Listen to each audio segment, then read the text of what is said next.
Hi, in this set of lectures we'll talk about cell energetics and enzyme catalysis.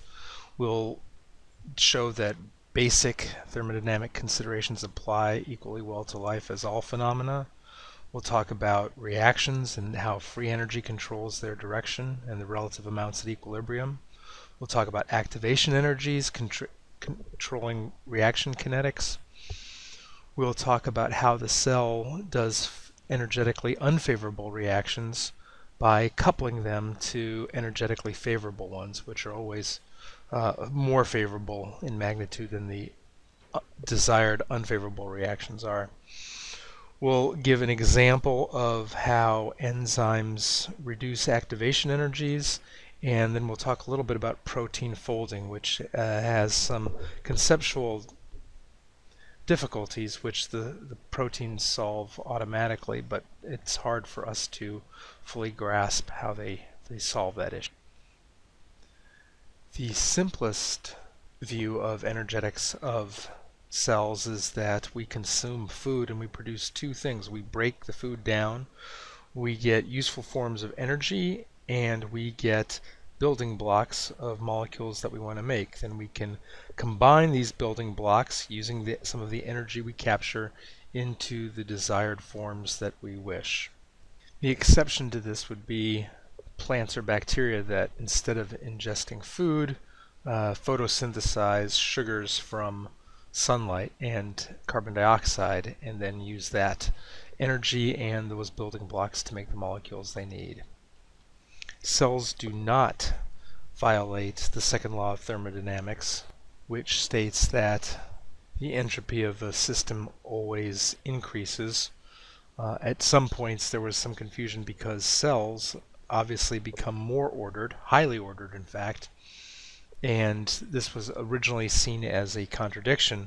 However, the answer to this situation is that you have to consider the entire system, and that living cells, to create their order, create more than sufficient disorder by giving up heat to the environment, that overall the system's disorder increases, or entropy rather than disorder, and although inside the cell we have areas of highly regulated order.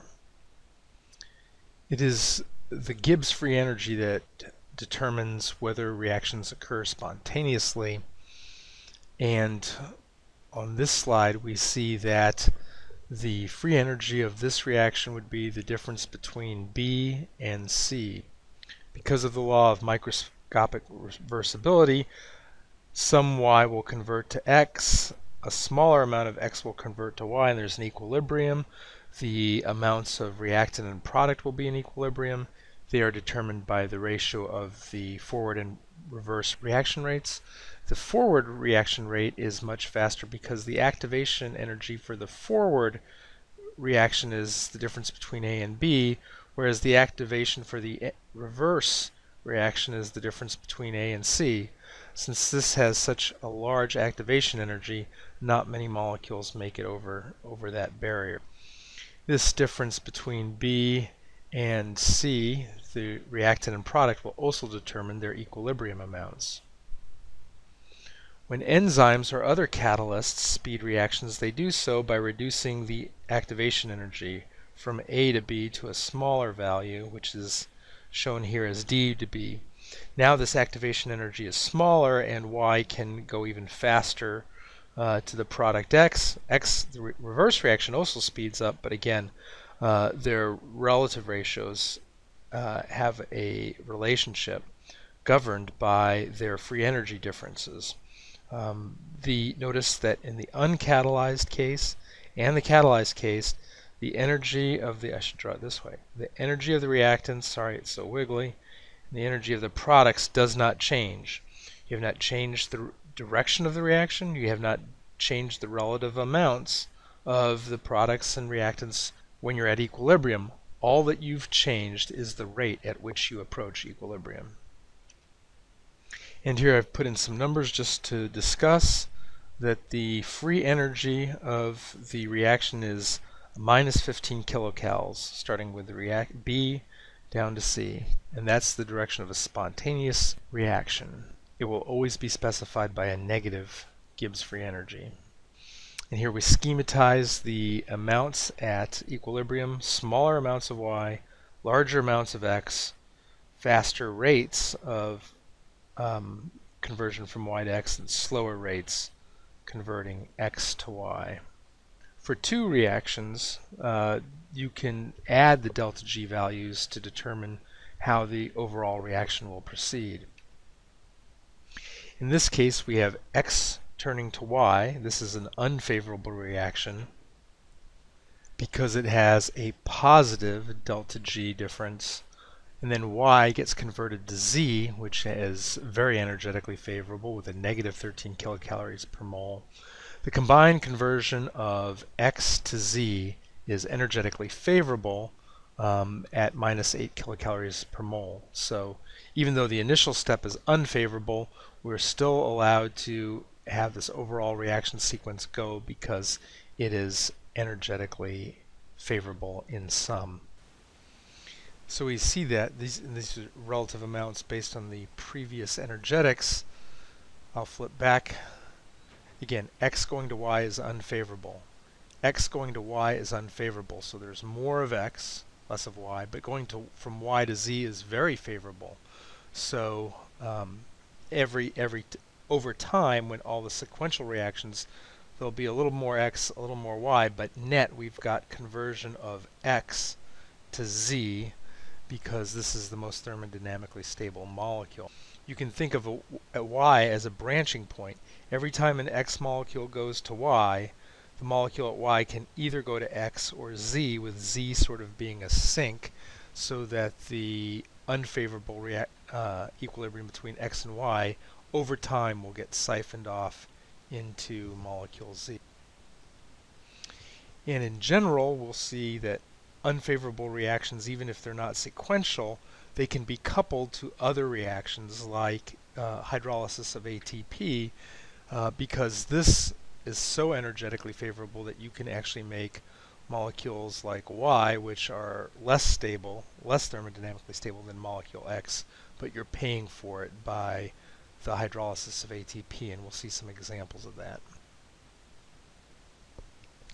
Now the catalysis, the lowering of the activation energy, does not change the equilibrium amounts, and that is made painfully obvious here by showing you that the uncatalyzed or the enzyme catalyzed reaction, you have the same amount of X molecules and the same amount of Y molecules. The thing that's different is the rates of achieving it. Here, one arrow each direction means slow. Many arrows symbolizes that the reaction proceeds much more rapidly. So this slide sort of refers back to the original slide we've shown here, that by consuming food and breaking it down, we capture energy, and we capture energy in the forms of activated carrier molecules, the most important of which is ATP. And we use then the ATP energy to do energetically unfavorable reactions, building up the parts of the cell that we need for growth. Here is a molecule of ATP which we've seen before, and just to reiterate why it's such a high energy molecule, we know that from our electrostatic rule, that like charges repel, and we've got 4 negative charges confined to a small molecular space. If we're able to cleave that from ATP, adenosine triphosphate, to adenosine diphosphate plus an organic phosphate, that we've relieved the sum of the energetic electrostatic repulsion, and so this is lower energy.